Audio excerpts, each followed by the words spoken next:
Boa noite, porta-voz. Gustavo Maia, do Jornal Globo. Tudo bom, Gustavo? Tudo certo. Porta-voz, o presidente participou diretamente da decisão de trocar o subsecretário-geral da Receita Federal, o José Paulo Ramos Fachada Martins da Silva? Você está falando do segundo homem da Serra. O presidente conversou com o ministro Paulo Guedes, mas atribui a responsabilidade pela condução e gestão das equipes de cada um dos órgãos aos respectivos responsáveis.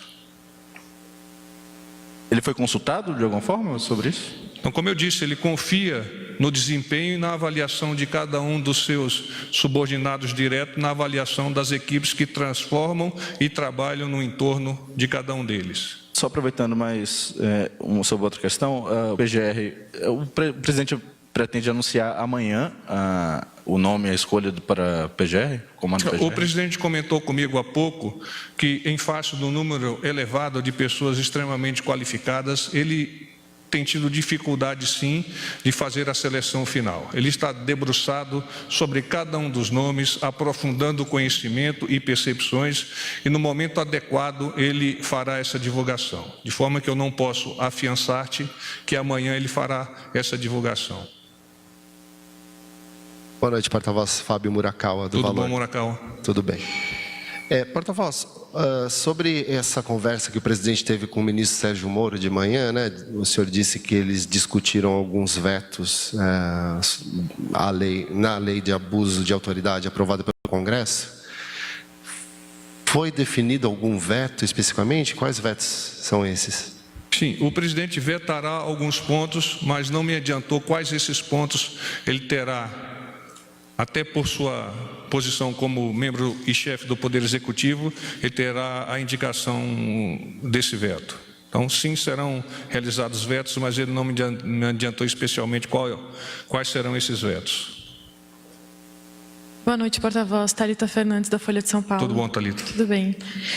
Porta-voz, o Brasil cogita rotular como terrorista a organização libanesa Hezbollah? E se sim, se isso deve ser estendido para a Irmandade Muçulmana?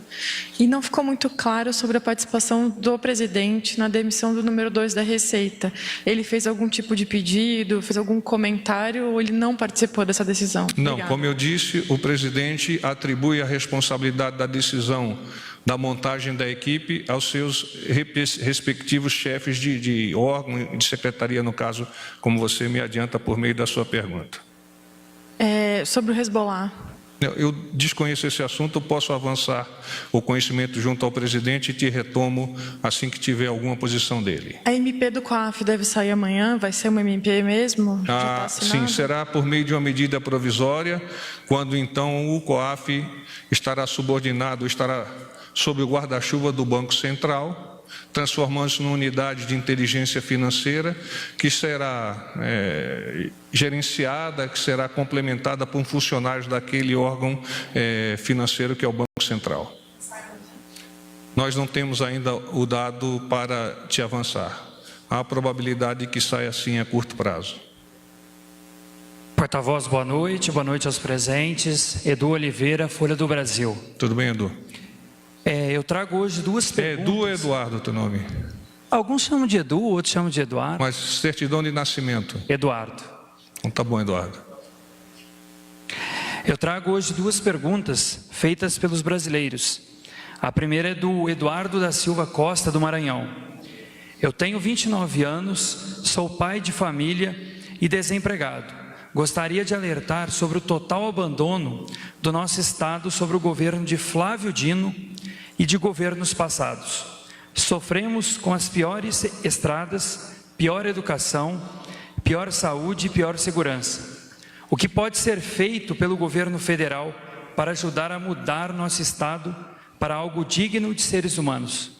Obrigado pela tua pergunta. O governo federal vem desencadeando uma série de ações. Deixe-me achar aqui o meu Cabral para facilitar a tua resposta. Muito bem. Somente no ano de 2019, o governo federal já aplicou recursos em toda a região Nordeste, em diversos setores, dos quais podem ser destacados. E aí vai num contexto mais amplo, que inclui naturalmente as questões referentes ao Maranhão, que é o cerne, que é o core da tua questão. Na área da educação, 16,8 bilhões de reais. Na saúde, 247,2 milhões de reais a serem empregados principalmente unidades de pronto atendimento, UPA, serviço de atendimento móvel de urgência, que é o SAMU, e para a realização de cirurgias eletivas. No turismo, 41,5 milhões referentes a obras de infraestrutura. O Ministério do Desenvolvimento Regional já empregou 6,57 bilhões no Nordeste em programas habitacionais, obras de saneamento, mobilidade e segurança hídrica. De tudo o que foi dito, conclui-se claramente que o governo federal, por meio do senhor presidente Jair Bolsonaro, tem a intenção perene de estar ao lado dos nossos irmãos nordestinos, independente de qual estado venha a ser esta ajuda do governo federal. A segunda pergunta é de Antônio Silvano Júnior, do Paraná. Gostaria de saber se há alguma possibilidade de algum projeto sobre a liberação de cassinos no Brasil. Não, da parte do governo federal, no momento não há essa possibilidade. Nós sabemos que alguns projetos estão em tramitação ou estão por serem apresentados à tramitação no Congresso Nacional, mas da parte especialmente do governo federal, não. Boa noite, é Ingrid do Correio Brasiliense. Tudo bom, Ingrid? Tudo. A Consultoria Legislativa do Senado, ela emitiu um parecer em que ela considera nepotismo a provável indicação do Eduardo para embaixador. Eu queria saber se o presidente esboçou alguma preocupação ou se ele acha que essa demora no processo possa dificultar a aprovação do nome do filho. No Exército, nas Forças Armadas, nós dizemos que preocupação não é ação tática. Ou seja, não é ação que exige um reforço ou um movimento do presidente. Não obstante, com relação à sua pergunta, ele respeita as decisões emanadas do Senado Federal, o que inclui avaliações internas de servidores daquela casa, mas gostaria de destacar a súmula do STF, que não reconhece a figura do nepotismo em casos semelhantes. Por consequência, aguarda com serenidade a análise por parte do Senado quando o nome do deputado Eduardo venha a ser submetido àquela casa. Mais uma pergunta. Começou hoje em Salvador a Semana do Clima da América Latina e do Caribe. O evento ele é realizado pela ONU e discute questões ambientais importantíssimas, né, como o desmatamento. Ao que parece, não contou com a presença de ninguém do governo ou do ministério. Contará com a presença do ministro do Meio Ambiente, Ricardo Salles, na próxima quarta-feira, é o dado que eu tenho. Está confirmado, então, né? E eu também queria saber se tem alguma previsão de sair algum percentual sobre o desmatamento que vocês consideram correto, um levantamento nesse sentido. A questão não é considerar correto ou não correto. Há um processo de análise por parte do Ministério do Meio Ambiente, incluso com a contratação de uma firma por meio de licitação para o levantamento de dados com alta precisão e que possam permitir àquele órgão uma pronta ação. Não apenas deixarmos passar um mês, 2 meses, 1 ano, para verificarmos que se eventualmente numa determinada área existe desmatamento. Ao revés, é estarmos sempre prontos a estarmos no local no menor prazo possível e dialogarmos com as pessoas daquela área e a convencermos da impossibilidade de continuar desmatando pelo princípio do governo do presidente Bolsonaro, que é meio ambiente com desenvolvimento sustentável. Isso ele vai buscar seriamente junto aos órgãos que estão sob a sua guarda e também pelo convencimento da sociedade. Délis Ortiz, TV Globo. Boa tarde. Tudo bom, Délis? Tudo bem. O senhor falou que na conversa, na agenda com o ministro da Educação, o presidente tratou da reitoria do Ceará. Está saindo um diário oficial extra agora, já com a indicação. Eu queria saber se o presidente considerou a lista tríplice ou manteve o padrão que vem adotando A informação de não que ele me considerar. deu há pouco mais de 1 hora é que estaria considerando sim as análises efetuadas pelo ministro Abraham Weintraub e que estavam inseridos dentro da lista tríplice. Eu não sei se do momento que ele conversou comigo para agora houve alguma modificação. Está considerando a lista tríplice, então. Sim, foi isso que ele me falou. E o nome, o senhor não pode Não, dizer, não mas vai sair no desconheço. Diário Sim, Oficial isso foi- Extra agora.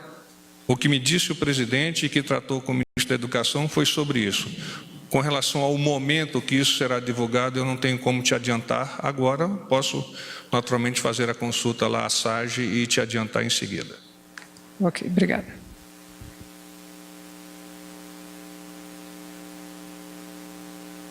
Paz e bem.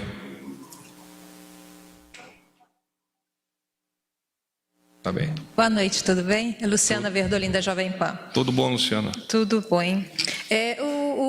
Voltando à questão do COAF, por favor, tem muita gente reclamando que o COAF no Banco Central pode perder o poder de investigação, pode perder aquela parceria, aquela sinergia com outros órgãos. O senhor acredita que dá para garantir que isso não vai acontecer?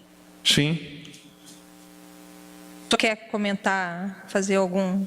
Dentro do contexto da gestão, da governança do presidente Jair Bolsonaro, ele tem a preocupação claramente já divulgada e esboçada para a sociedade de que o combate à corrupção seja primordial e esse combate deva ser realizado pelos órgãos que melhor tiver capacidade de fazê-lo. Por consequência, essa mudança de posicionamento não inviabilizará esse combate tão importante. Então, é dentro desse contexto que o presidente fez, por meio do assessoramento do Ministério da Economia e do Ministério da Justiça e Segurança Pública, essas pequenas modificações, a fim de, posicionando essa unidade de inteligência financeira, obtenha dela a mais eficiente, eficaz e efetiva ação. Hoje foram retomadas também as conversas, as negociações para aquele acordo lá com o Paraguai para a utilização da energia de Itaipu. O senhor tem alguma informação, algum comentário? Nós mantemos, o presidente mantém-se informado a partir do ministro das Relações Exteriores, do ministro de Minas e Energia e do próprio presidente do lado brasileiro de Itaipu. Essas conversas, sim, estão avançando, mas sempre com o escopo, com a visão de que ela deve privilegiar os dois lados dessa moeda, o lado paraguaio e o lado brasileiro. Então, com esse pensamento a liderar a conversação, nós temos a expectativa que no mais breve prazo possível tenhamos uma solução dessa demanda, que não é de agora, é de maio, como vocês mesmos a vêm divulgando. Boa noite, porta-voz. Beatriz, da Rede TV, tudo bem? Tudo bom, Beatriz? Tudo certo. O senhor chegou a detalhar já a agenda de hoje do presidente, eu queria só confirmar uma informação. Ele encontrou o procurador Lauro Cardoso? Sim. O senhor sabe dizer do que foi tratado? Dentro do contexto de todos os outros procuradores, conversando com esses excepcionais membros do Ministério Público, possa ter uma melhor visão para, ao final, formular sua indicação a esse cargo que é tão importante para a República. Gustavo aqui, ó.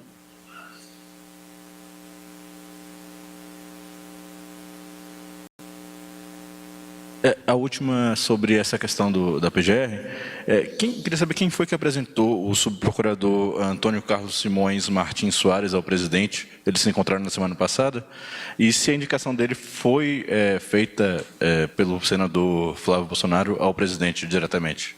Todos aqueles que estão a apresentar-se como candidatos a procurador-geral ou procuradora-geral da República, eles passam por um processo de audiência com o senhor presidente, que inicia-se a partir de uma solicitação desta audiência e, a partir desta solicitação, uma análise da assessoria direta do presidente por meio da sua chefia de gabinete. A partir daí, o presidente delibera receber ou não. Como ele vem se mostrando extremamente aberto a fim de captar as maiores informações, ele tem recebido todos aqueles que vêm solicitando esse encontro para apresentar-se a ele e colocar os seus posicionamentos pessoais e institucionais. Não ficou claro, foi o senador Flávio, reforçando a pergunta do Gustavo, colega? por favor. Esse caso foi o próprio subprocurador que pediu? ou A o senador informação Flávio? que eu obtive, sim, que foi o próprio procurador, como tantos outros procuradores e procuradoras o fizeram para atender a uma audiência com o senhor presidente. E o senador Flávio fez a recomendação pelo nome dele? O senador Flávio, como tantos outros parlamentares, recebe em audiência inúmeras autoridades, mas no que toca ao nosso presidente, esse processo ele é filtrado por meio da chefia de gabinete da Presidência da República. Então, nesse caso, não teve a participação do senador Flávio, porta-voz? Como eu disse, a análise para receber uma audiência com o senhor presidente da República é feita pela chefia de gabinete da Presidência da República. Eventualmente, pessoas podem indicar à chefia de gabinete da Presidência da República alguém que deseje conversar com o presidente. Não especialmente o senador Flávio, mas também o senador Flávio, como quaisquer outros senadores ou quaisquer outros deputados. Paz e bem.